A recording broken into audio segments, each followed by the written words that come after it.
Algo peculiar, apenas compreensível pela leitura da Bíblia, está desencadeando no rio Eufrates. Imagine-se por um momento, conecte-se com a solidez do chão sob seus pés. Mergulhe profundamente em seus pensamentos e reflita sobre o âmago da nossa amada terra, o lar que chamamos. Conseguem discernir as pistas oferecidas pela própria palavra de Deus?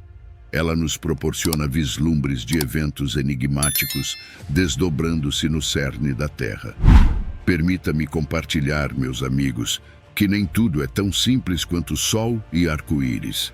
Abaixo, há eventos estranhos, muito estranhos, mencionados no Sagrado Livro, no abismo como descrito pelo apóstolo João no livro do Apocalipse.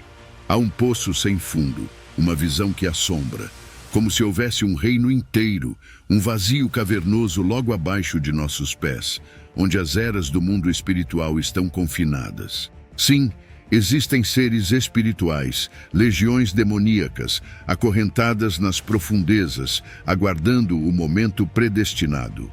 As Escrituras profetizam o dia em que os limites estabelecidos por Deus entre nosso mundo e o deles serão rompidos. E quando isso ocorrer, essas entidades demoníacas, uma vez enjauladas, inundarão nosso mundo sem restrições. No entanto, muitos pregadores modernos tendem a simplificar e encurtar a mensagem, evitando temas grandiosos. Alguns chegam até a negar a existência de um mundo espiritual real. No entanto, o povo de Deus deve compreender que há um universo espiritual vasto, infinitamente maior do que nossa imaginação, um reino espiritual repleto de seres de sabedoria e poder que os tornam os mais poderosos entre nós, meros mortais. Neste vasto universo onde vivemos, estão em jogo forças que transcendem muito além da nossa compreensão, muito além de você e de mim. Compreendem a imensidão do nosso cosmos, compreendem sua profundidade, amigos. Nosso tempo neste planeta é apenas um instante, um breve momento. A maioria de nós dificilmente alcançará o século de vida. E o que são 100 anos na linha do tempo da eternidade? Pensamos que conhecemos muito, mas na realidade nosso conhecimento é limitado. Reflitam sobre isso. Exploramos menos de 5% dos nossos próprios oceanos, menos de 5%. Sim, você ouviu corretamente, menos de 5%. O vasto e profundo oceano do nosso planeta permanece um enigma, e quando olhamos para o céu, lembremos que a humanidade só pisou na Terra e na nossa Lua, representando apenas uma fração minúscula da vastidão do espaço. Portanto, se sabemos tão pouco sobre o nosso mundo físico, imagine o quão misterioso é o reino espiritual, uma dimensão que transcende a nossa realidade tangível. As Escrituras contêm profundas revelações que podem desafiar a compreensão humana, especialmente quando se referem às profundezas da Terra. Podemos pensar que atingimos o auge do entendimento, mas pessoalmente estamos apenas arranhando a superfície.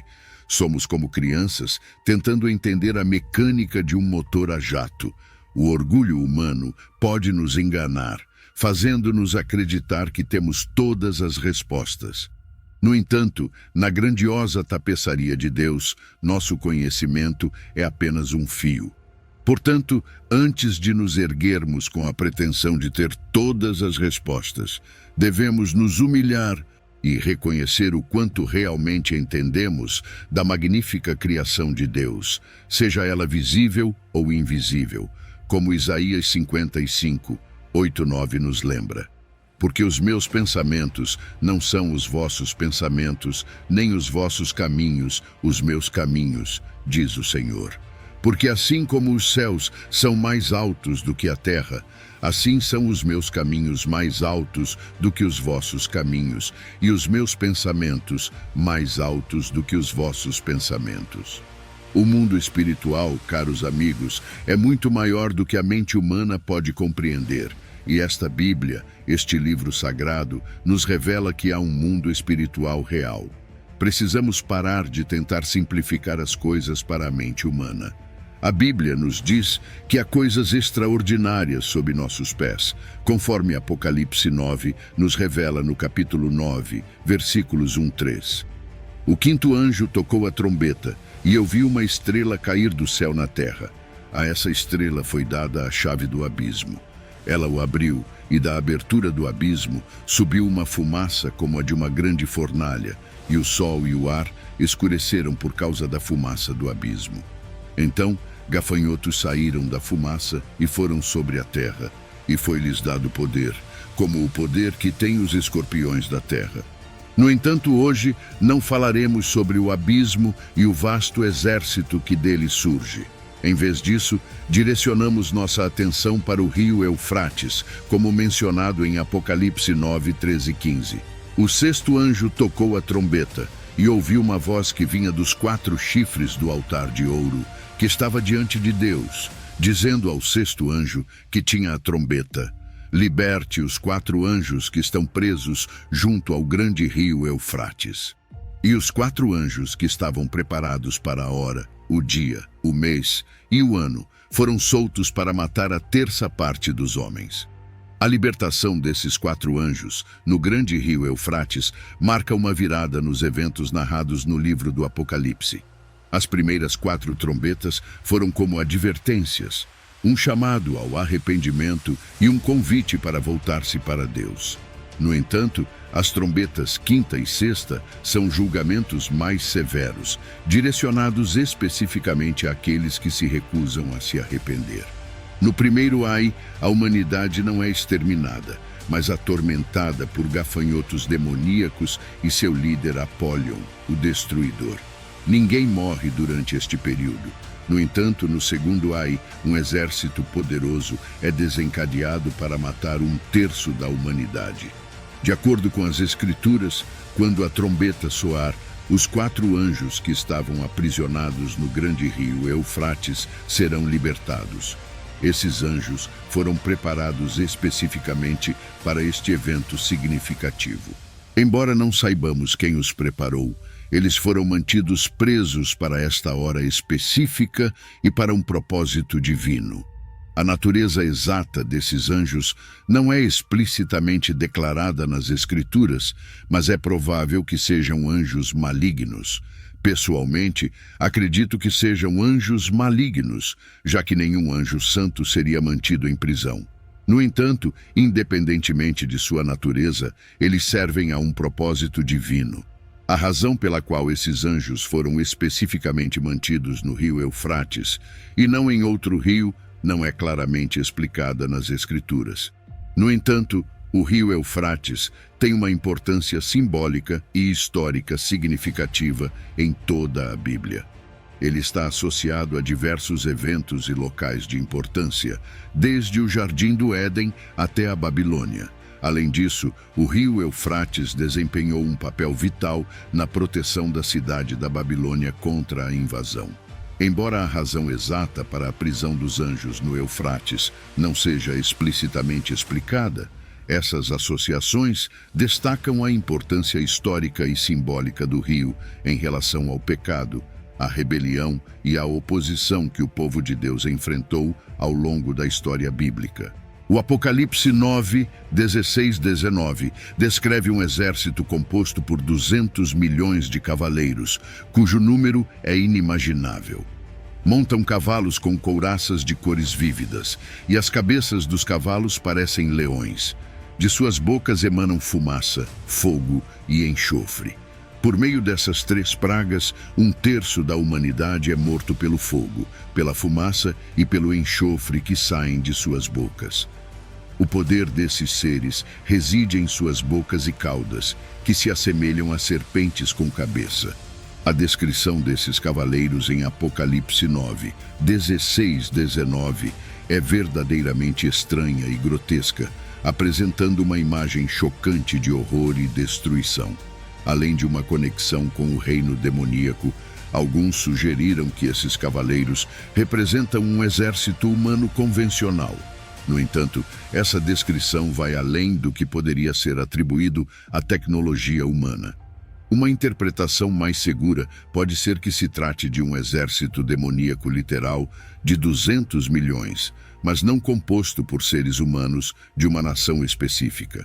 Em vez disso, representa um exército demoníaco que invade a terra e é mantido cativo pelo Senhor até o momento designado por Deus, quando ele lhes concede permissão para liberar seu poder destrutivo.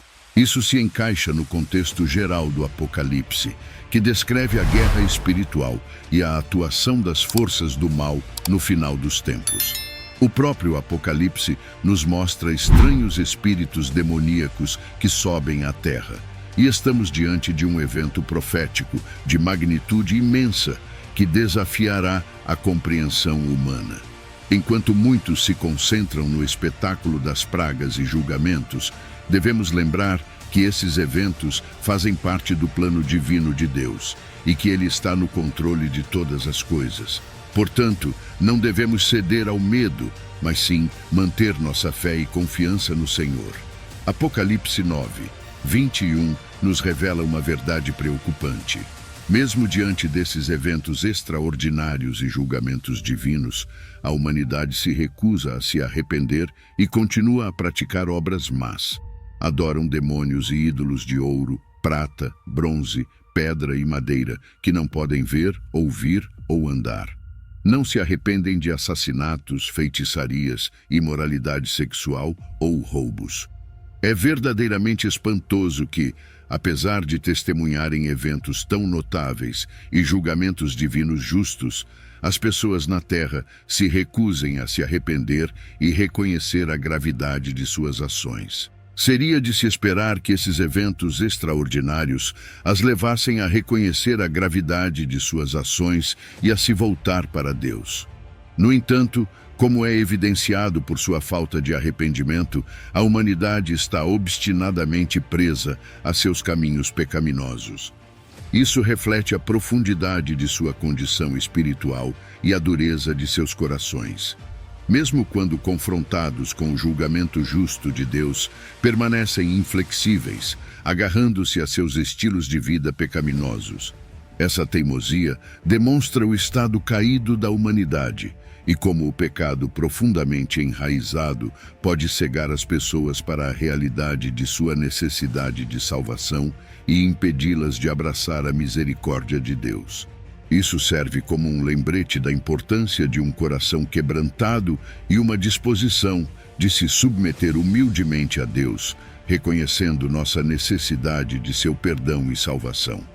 A teimosia da humanidade destaca a triste realidade das pessoas que, diante da misericórdia de Deus e do chamado à transformação, se apegam obstinadamente a seus caminhos pecaminosos, recusando a abandonar sua maldade. Isso é um reflexo trágico da tendência humana de resistir à graça divina, mesmo diante de evidências esmagadoras. No entanto, é crucial lembrar que o desejo final de Deus é que todas as pessoas se arrependam e experimentem seu amor redentor.